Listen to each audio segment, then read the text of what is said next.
ಎಲ್ಲ ಕನ್ನಡಿಗರಿಗೂ ನಮಸ್ಕಾರ. Shweta mother daily updates YouTube ಚಾನಲ್ಗೆ ಎಲ್ರಿಗೂ ಸ್ವಾಗತ. ಇವತ್ತಿನ ಟಾಪಿಕ್ ಏನಪ್ಪ ಅಂದರೆ, ಗರ್ಭಿಣಿ ಆದಂಥವರು ಯಾವೆಲ್ಲ ಸೊಪ್ಪುಗಳನ್ನ ತಿನ್ನಬೇಕು, ಯಾವೆಲ್ಲ ಸೊಪ್ಪುಗಳನ್ನು ತಿಂದರೆ ಒಳ್ಳೆಯದು, ಈ ಸೊಪ್ಪುಗಳಲ್ಲಿ ಯಾವೆಲ್ಲ ಅಂಶಗಳನ್ನಿದೆ, ಈ ಸೊಪ್ಪುಗಳನ್ನ ಯಾವ ಟೈಮಲ್ಲಿ ತಿನ್ನಬೇಕು, ಹೇಗೆ ತಿನ್ನಬೇಕು ಅನ್ನೋದು ಇವತ್ತು ತಿಳ್ಕೊಳ್ಳೋಣ. ವಿಡಿಯೋನ ಎಲ್ಲೂ ಸ್ಕಿಪ್ ಮಾಡೋದಕ್ಕೆ ಹೋಗ್ಬೇಡಿ, ಎಂಡ್ ತನಕ ನೋಡಿ. ಗರ್ಭಿಣಿ ಆದಂಥವ್ರಿಗೆ ಈ ಸೊಪ್ಪು ತುಂಬ ಅವಶ್ಯಕ. ಏಕೆಂದರೆ ಇದರಲ್ಲಿ ಐರನ್ ಕಂಟೆಂಟ್, ಜಿಂಕ್ ಕಂಟೆಂಟ್ ತುಂಬ ಇರುತ್ತೆ. ಹಾಗೆ ನಿಮ್ಮ ಹೊಟ್ಟೆಯಲ್ಲಿ ಬೆಳೀತಾ ಇರುವಂಥ ಮಗುಗೂ ಸಹ ಬೇಕಾದಂಥ ನ್ಯೂಟ್ರಿಷನ್ ಎಲ್ಲ ಥರದ ನ್ಯೂಟ್ರಿಷನ್ ಸಿಗುತ್ತೆ ಮಗುಗೆ. ಹಾಗಾಗಿ ಪ್ರತಿದಿನ ನೀವು ಈ ಸೊಪ್ಪುಗಳನ್ನ ತಿನ್ನಿ. ನಾನು 10 ಸೊಪ್ಪುಗಳ ಬಗ್ಗೆ ನಿಮಗೆ ಇವತ್ತು ಡೀಟೇಲಾಗಿ ಹೇಳ್ತೀನಿ. ಮೊದಲನೇದಾಗಿ ದಂಟಿನ ಸೊಪ್ಪು. ಈ ದಂಟಿನ ಸೊಪ್ಪು ತುಂಬ ಫೇಮಸ್ ಅಂತ ಹೇಳ್ಬೋದು. ಈ ದಂಟಿನ ಸೊಪ್ಪಿಂದ ಸಾಂಬಾರಾದರೂ ಮಾಡ್ಕೊತೀನಿ, ಅಥವಾ ಮಸ್ಸೊಪ್ಪು, ಬಸ್ಸಾರು ಆ ಥರನೆಲ್ಲ ಮಾಡ್ಕೊತಾರೆ. ಆ ಥರ ಮಾಡ್ಕೊತೀನಿ. ಈ ದಂಟಿನ ಸೊಪ್ಪಲ್ಲಿ 2-3 ವಿಧ ಇದ್ದಾವೆ. ಅದರಲ್ಲಿ ಕೆಲವೊಂದು ಗ್ರೀನ್ ಕಲರ್ ಎಲೆದ್ದು ಇರುತ್ತೆ, ಇನ್ನೊಂದು ಫುಲ್ ಪರ್ಪಲ್ ಕಲರ್ ಇರುತ್ತೆ. ಇನ್ನೊಂದು ಥರದ್ದು ಹೇಳ್ಬೋದು ಅಂದರೆ ಎಲ್ಲ ಮಿಕ್ಸ್, ಎರಡು ಗ್ರೀನ್ ಆ್ಯಂಡ್ ಪರ್ಪಲ್ ಎರಡು ಮಿಕ್ಸ್ ಆಗಿರುತ್ತೆ ಈ ಸೊಪ್ಪು.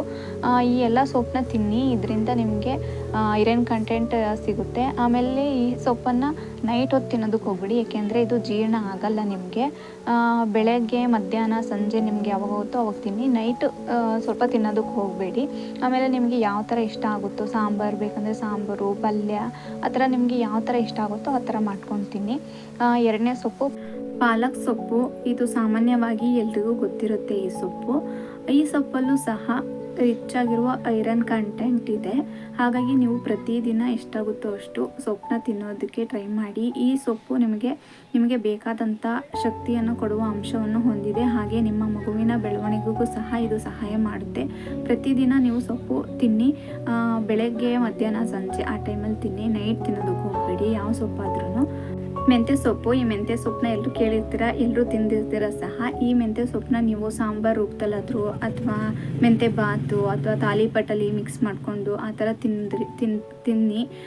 ಇದರಿಂದ ನಿಮಗೆ ಬೇಕಾದಂಥ ಶಕ್ತಿ ಸಿಗುತ್ತೆ. ಆಮೇಲೆ ಇದು ತಂಪು ಸಹ. ನೀವು ಪ್ರೆಗ್ನೆನ್ಸಿ ಕನ್ಫರ್ಮ್ ಆಗಿ 1 ತಿಂಗಳಿಂದ 9 ಮಂತ್ಸ್ವರೆಗೂ ತಿನ್ಬೋದು ಆರಾಮಾಗಿ.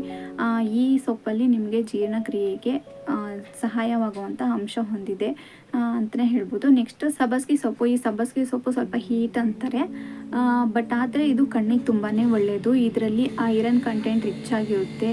ಆಮೇಲೆ ಮತ್ತು ಇದನ್ನ ಹೀಟ್ ಅನ್ನೋದು ಕಾರಣಕ್ಕಾಗಿ ನೀವು 3 ತಿಂಗಳವರೆಗೂ ನೀವು ತಿನ್ನೋದಕ್ಕೆ ಹೋಗಬೇಡಿ. ಪ್ರೆಗ್ನೆನ್ಸಿ ಕನ್ಫರ್ಮ್ ಆಗಿ 3 ತಿಂಗಳವರೆಗೂ.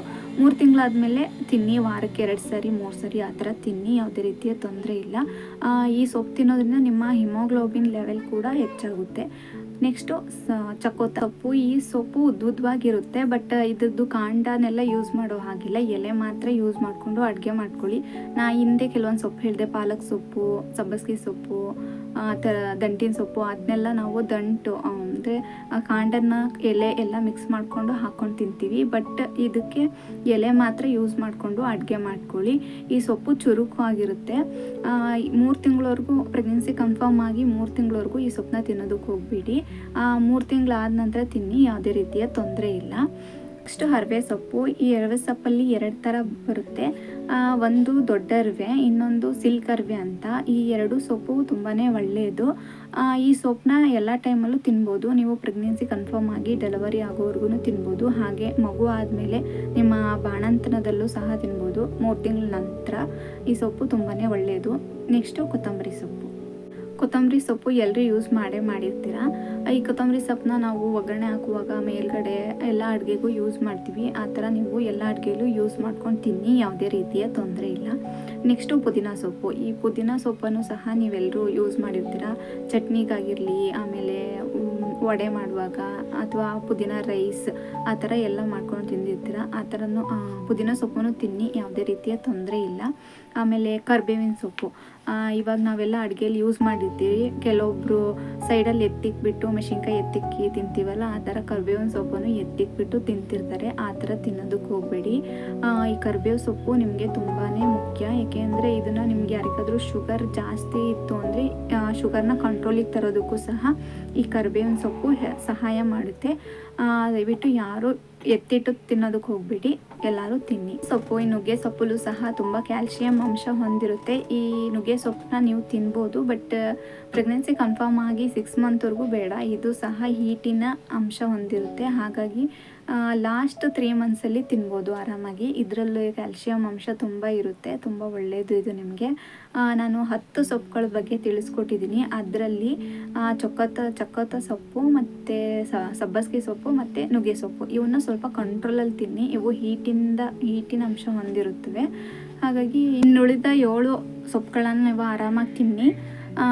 ಈ ಸೊಪ್ಪುಗಳ ಮಾಹಿತಿ ನಿಮಗೆ ಇಷ್ಟ ಆಗಿದೆ ದಯವಿಟ್ಟು ಒಂದು ಲೈಕ್ ಮಾಡಿ, ಶೇರ್ ಮಾಡಿ, ಕಮೆಂಟ್ ಮಾಡಿ, ಹಾಗೆ ಸಬ್ಸ್ಕ್ರೈಬ್ ಕೂಡ ಮಾಡ್ಕೊಳ್ಳಿ ಅಂತ ಹೇಳ್ತಾ ವಿಡಿಯೋನ ಎಂಡ್ ಮಾಡ್ತೀನಿ. ಎಲ್ರಿಗೂ ಧನ್ಯವಾದಗಳು.